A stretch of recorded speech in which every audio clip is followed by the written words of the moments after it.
Everyone is focused on Iran's future, but the secret to their destiny is buried in their origin. The Bible names the ancestor of the Iranian people, a direct descendant of Japheth, son of Noah. This isn't just ancient history. This lineage is a prophetic marker, a signpost that reveals why Persia was chosen to both save and attack Israel, and why Iran is destined to play a central role in the coming final war. To uncover this origin, we must look at the Bible's oldest and most foundational map of humanity, the Table of Nations in Genesis chapter 10-11. This is more than just a genealogy. It is a divinely inspired ethnic and geographical blueprint for the entire post-flood world, explaining how major ancient empires like Egypt, Assyria, and Babylon fit into God's unfolding plan. After the Great Flood, the world was repopulated by the three sons of Noah, Shem, Ham, and Japheth. While many prophecies focus on the line of Shem from whom Abraham and the Israelites descend, the identity of Iran is found in a different branch of the human family. The scripture points us to the sons of Japheth. In Genesis 10 verse 2, a specific name is listed that is crucial to our investigation: Madai. Ancient historians, including Josephus and modern biblical scholars, agree that Madai is the progenitor of the people known to history as the Medes. The Medes were not a minor tribe. They established a vast and powerful empire that dominated the region long before the Persians rose to prominence.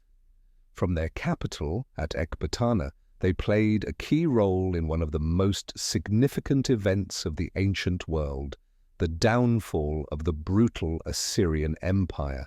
This is the foundational key. The people who would later merge with their kinsmen, the Persians, to form the great Medo-Persian Empire, were already major players on the world stage, with their roots right here. Named in the earliest pages of the Bible, before there was a Persia, there was Madai. Understanding this ancient and powerful lineage is the first step to decoding Iran's complex and contradictory role in God's plan. With the Medes established, the stage was set for the rise of their kinsmen, the Persians. Under the leadership of a brilliant strategist named Cyrus the Great, the Persians absorbed the Median Empire, uniting their strengths to form the Medo-Persian Empire, a superpower that would dominate the ancient world. And their first major act would forever alter the course of biblical history. At this time, the nation of Israel was in ruin. Decades earlier, the Babylonian king Nebuchadnezzar had conquered Jerusalem, destroyed Solomon's magnificent temple, and dragged the Jewish people into exile. But this was not a surprise to God. The prophet Jeremiah had declared that this captivity would last for a specific period, exactly 70 years. As this period drew to a close, the prophet Daniel, reading these very scrolls from within the heart of Babylon, began to pray fervently for the fulfillment of this promise. It was then that God's preordained plan, written over a century earlier, was activated. In one of the most incredible prophecies in the entire Bible, the prophet Isaiah, in chapters 44 and 45, calls out Cyrus by name. He refers to this pagan foreign king as my shepherd, and even his anointed, a title of immense holiness and significance, usually reserved for kings of Israel. God declared that he would use Cyrus to fulfill his will, and just as prophesied, upon conquering Babylon, King Cyrus issued a historic decree of total restoration. As recorded in the Book of Ezra, he not only freed the Jewish people to return to their homeland, but explicitly commanded them to rebuild the temple of their God in Jerusalem. But he went even further. King Cyrus ordered the return of the sacred temple treasures, the thousands of gold and silver articles that Nebuchadnezzar had plundered. He commanded the people of the land to support the returning exiles with silver, gold, and livestock. This wasn't just a release, it was a royally funded and supplied restoration. This was the first face of Persia that Israel would see. Not an enemy, but a divinely appointed instrument of their salvation. This season of divinely orchestrated favor, however, was not destined to last. The very same empire that God used as his instrument to restore his people would soon become the stage for a demonic plot to annihilate them completely. The spirit of restoration that moved through Cyrus would give way to a spirit of ancient hatred. This brings us to the reign of King Xerxes, known in the Bible as Ahasuerus. Xerxes was a man of immense power, ruling over 127 provinces from India to Ethiopia, but he was also known for his vanity, decadence, and volatile temper. He was a ruler easily swayed by appeals to his pride and his treasury, which made him dangerously susceptible to the influence of evil counsel. In his court, a man named Haman the Agagite rose to the highest position of power. As we've established, his lineage is key. As a descendant of the Amalekites, he carried an inherited covenantal hatred for the Jewish people. When Mordecai, a Jew serving in the king's gate, refused to bow to him, Haman was filled with a rage that went far beyond personal insult. To determine the perfect day for his revenge, Haman engaged in a superstitious practice. He commanded that the pur, or the lot, be cast for every day and every month. This was a dark ritual to find the most auspicious date for a massacre. But his plan wasn't just spiritual, it was financial. He went to King Xerxes, and after slandering the Jewish people as insubordinate, he made an astonishing offer. He would pay 10,000 talents of silver into the king's treasuries to see the plot through. Appealing to the king's greed and paranoia, Haman succeeded. Xerxes gave Haman his signet ring, a symbol of absolute authority, and the irrevocable decree was signed to destroy, to kill, and to annihilate all the Jews, young and old, women and children, in a single day. Here we see the second face of Persia, a face of malice, of deep-seated spiritual hatred, aimed at the utter destruction of God's chosen people. With the king's decree issued, a wave of terror swept across the Persian Empire. The Jewish people were plunged into mourning, fasting, and weeping. Their fate seemed sealed. But what their enemy did not realize was that God had already placed his own agent in the most powerful and unexpected of places. Years earlier, after King Xerxes had foolishly banished his queen Vashti, he held a kingdom-wide search for a replacement. A young Jewish orphan named Hadassah, raised by her cousin Mordecai, was taken into the palace. With God's favor, her grace and wisdom captivated the king, and he chose her to be his new queen, Esther, all while her Jewish identity remained a secret. It was Mordecai who uncovered Haman's plot and sent word to her, urging her to go before the king and plead for her people.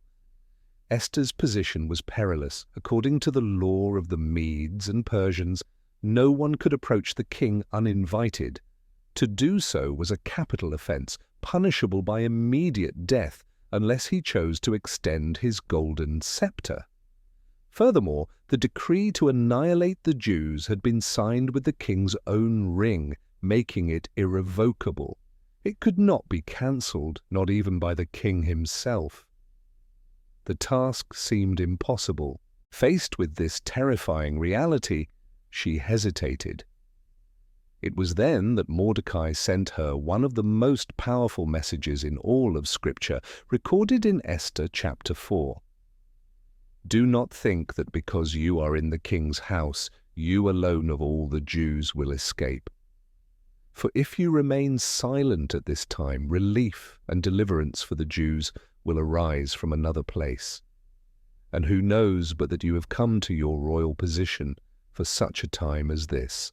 This was the pivotal moment. Esther understood that her entire life had led to this one terrifying choice.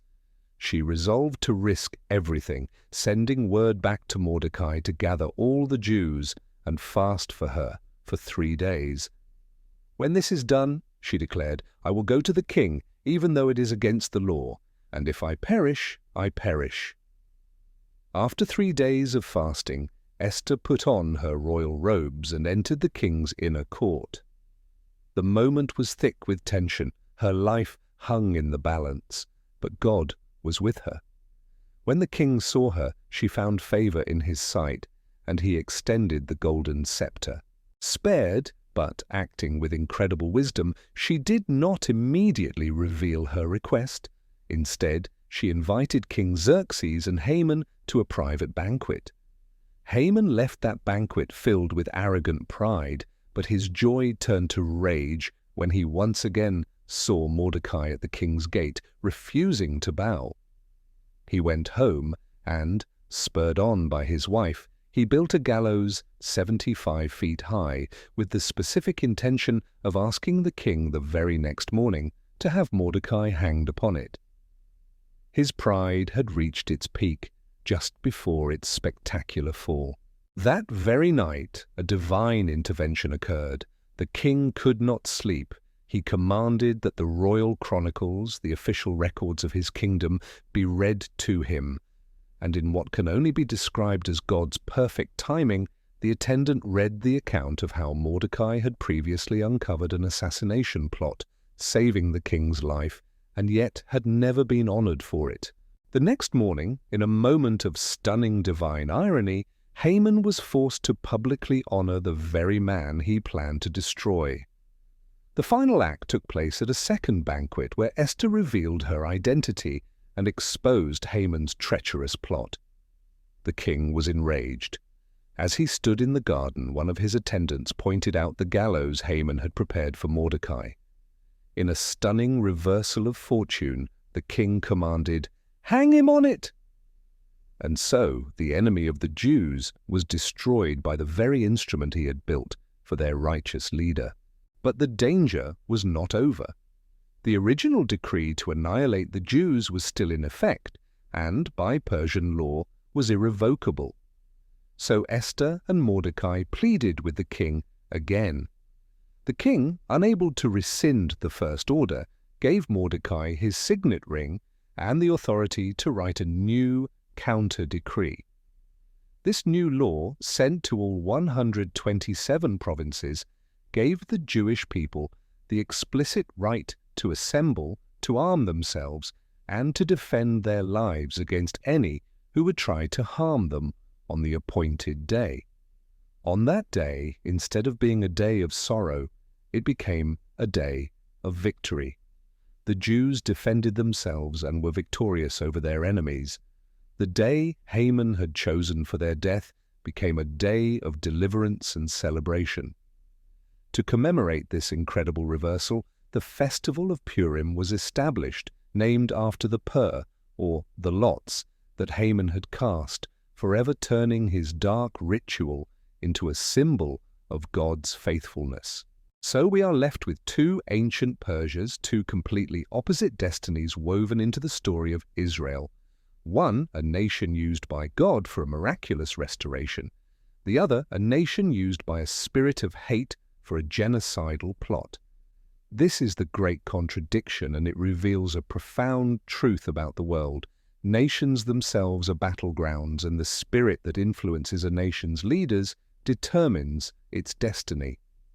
The benevolent spirit of restoration that moved through Cyrus was a direct fulfillment of God's will. But the spirit that animated Haman was the ancient, rebellious spirit of enmity against God's promises. The book of Daniel proved that these spiritual forces, these princes, wrestle for control over earthly empires. The story of Esther proves that these spirits have real-world, life and death consequences. This brings us to today.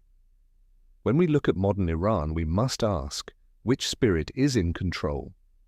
When its leaders openly call for the destruction of Israel, is that the spirit of Cyrus, the restorer?